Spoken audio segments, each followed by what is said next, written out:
لە 8 ساڵی ڕابردوودا لە ئەنجامی سیاسەتی ئابووری سەربەخۆ و هەناردەینەوت لە ڕێگەی بۆڕیەوە بۆ بازاڕەکانی جیهان، حکوومەتی هەرێمی کوردستان زیاتر لە 100 تریلیۆن دینار زیانی بەرکەوتووە کە ئەم ڕێژە پارەیە موچەی 10 ساڵی تەواوی فەرمانبەرانی هەرێمی کوردستانی پێدابی دەکرێت.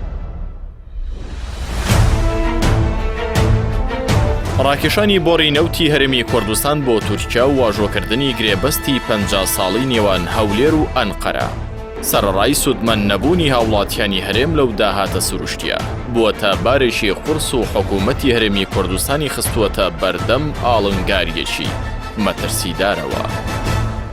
باپەی داتەی ناوەند و کەسایەتیە تایبەتمەندەکان، حکوومەتی هەرێم لە ماوەی 8 ساڵی ڕابردووی ئابووری سەربەخۆدا زیاتر لە ملیارێک بەرمیل نەوتی خاوی فرۆشتووە، بەڵام کەمتر لە 31 تریلیۆن دینار داهاتی بۆ ماوەتەوە.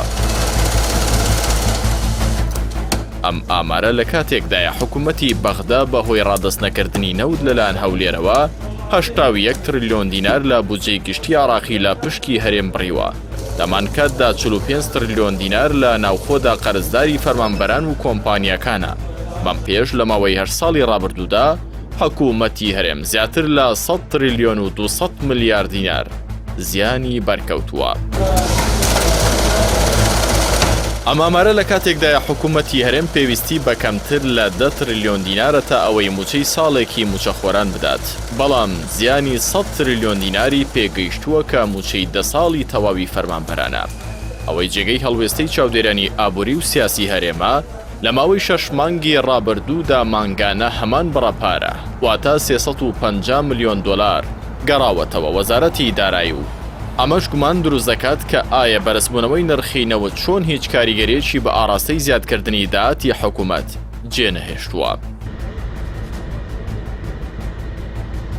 پارتیوێژێتی بەردەوام یەکتر بە ناشەفافی و ڕادەستنەکردنی داهات با وەزارەتی دارایی تۆمەتبار دەکەن، بەڵام ئەو تۆمەتانە چاودێران بە تەکتیکێکی سواوی جوت حزبی دەسەڵاتی دەزانن با مەبەستی شاردنەوەی ڕاستیەکان بۆ پێی هەر بڕیارێکی فرۆشتنی نەوت و گرێبەستی نوێ لەگەڵ کۆمپانیا بیانیەکان لەلایەن ئەنجومەنی هەرێم بۆ نەوت و گاز دەردەچوێندرێت کە لە 5 ئەندام پێک دێت و 2 ئەندامیان پارتین و 3 ئەندامەکەی دیکە یەشێتی و گۆڕانن. مانگانە داهاتی نەوت بەڕێژی لە 43 بۆ سلێمانی و لە 57 بۆ هەولێر و دهۆک تەرخان دەکرێت کە ئەمەش خۆی لە خۆی دادابەشکردنی هەرێمی کوردستانە بۆ 2 پاکێج و بەرجەستەکردنی 2 ئیدارەیە لە فۆرمێکی ئابووریدا. شارەزانی ئابووری و سیاسیش پێیان وایە حکوومەتی هەرێم بە سوود وەرگرتن لە بێدەنگی هاوڵاتیان و قۆڕەخکردنی سامانی نەوت لە ڕێگەی چەند کۆمپانیایەکی دیاریکراوەوە وای کردووە داهاتی ڕاستەقینی نەوت نەگاتەوە وەزارەتی دارایی.